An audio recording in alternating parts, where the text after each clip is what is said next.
साकार विश्व हरि की ख्याति यूपी ही नहीं हरियाणा, राजस्थान, मध्य प्रदेश समेत कई राज्यों तक फैली है। सत्संग में उनके अतिरिक्त अन्य किसी देवी देवता की तस्वीर या मूर्ति भी नहीं होती। सत्संग में सर्वाधिक संख्या महिलाओं की रहती है। बच्चों और बुजुर्गों को सत्संग में न लाने की नसीहत साकार हरि की तरफ से ही दी जाती रही है। अपने मायावी बोल और उपायों से खुद को ईश्वर बताता है नारायण सरकार। चमत्कारिक चाय के लिए ही सत्संग में दूर दूर से आते हैं भक्त।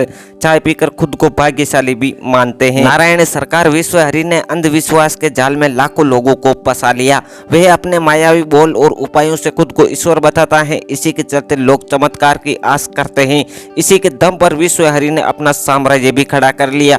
सत्संग में आशीर्वाद और चमत्कार से समस्त कष्ट दूर होने की उम्मीद से ही सिकंदराव के सत्संग में दूर दराज के लाखों भक्त आए थे। भोले बाबा उर्फ सूरजपाल की कहानी भी फिल्मी है। 1999 में यूपी पुलिस के सिपाही के पद से इस्तीफा दिया था तो लोकल इंटेलिजेंस यूनिट से इस्तीफा दिया जाने के बाद उसने पटियाली गांव आकर छोटा सा एक आश्रम बनाया। बाबा ने दावा किया था कि विश्व हरि भगवान विष्णु ने उन्हें एक अलग ही शक्ति दी है। इसके बाद वे क्षेत्र में साकार बाबा के रूप में पहचानने लगे। बाद में उसने अपना नाम साकार विश्व हरि रख लिया। समय बीतने के साथ वह नारायण साकार विश्व हरि के तौर पर अपनी पहचान बना ली थी। हालांकि भगवान विष्णु का अवतार घोषित किए जाने के बाद उसे फायदा अधिक नहीं मिला तो उसने अपने नाम के आगे भोले बाबा भी जोड़ लिया। भक्तों के बीच वह भोले बाबा के नाम से प्रसिद्धि हासिल की। पश्चिम यूपी के इलाके में सांप काटने वालों का जड़ी बूटी से इलाज के जरिए वह प्रसिद्ध होने लगा। बाद के समय में कुछ बीमारियों का इलाज भी शुरू कर दिया। इससे वह महिलाओं के बीच काफी लोकप्रिय होने लगा। एक भक्त के अनुसार बाबा की बिना दूध वाली चाय बहुत चमत्कारी है, जिसका सेवन करने मात्र से दर्द, बीपी, शुगर, थायराइड, किडनी, पेट की ऐसी बीमारियां आदि दूर हो जाती हैं।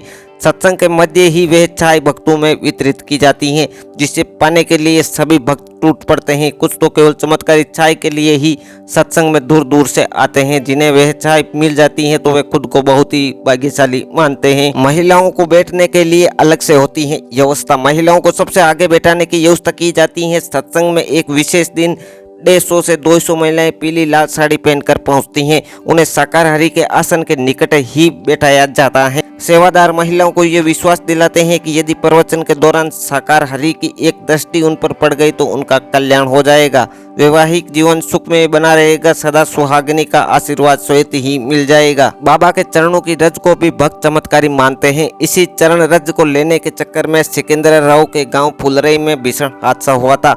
साकार हरि व्यक्तिगत रूप से किसी भक्त से भेंट न तो करता है और न ही संवाद। भक्त उनके चरणों की रज को लेकर जाते हैं। कई बार तो उनका काफिला जिस मार्ग से गुजरता है वहां से रज को माथे से लगाने के लिए दौड़ पड़ते हैं। कई बार तो लेट ही हो जाते हैं ताकि रज पूरे शरीर पर लग जाए।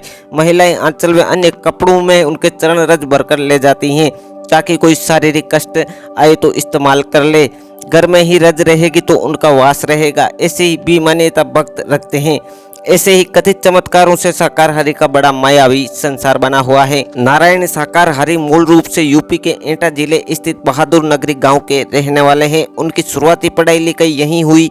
भोले बाबा खुद को इंटेलिजेंस ब्यूरो IB का पूर्व कर्मचारी बताते हैं।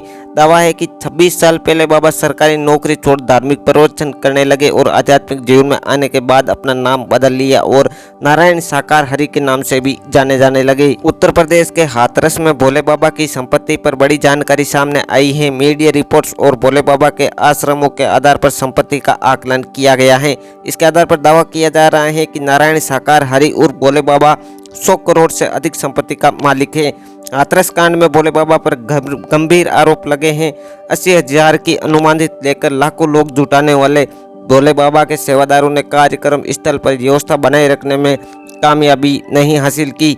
इसी कारण 121 जिंदगियां दाव पर लग गई। भोले बाबा लग्जरी गाड़ियों के काफिलों में चलता है। उसके पश्चिम यूपी में 24 आश्रम और 80 सेवादारों की फौज भी रखे हुए हैं। भोले बाबा के आश्रम आलीशान है। बाबा का दावा है कि वे दान में एक भी पैसा नहीं लेता। इसके बाद भी उनकी शान और शौकत हैरान करने वाली है। धन्यवाद।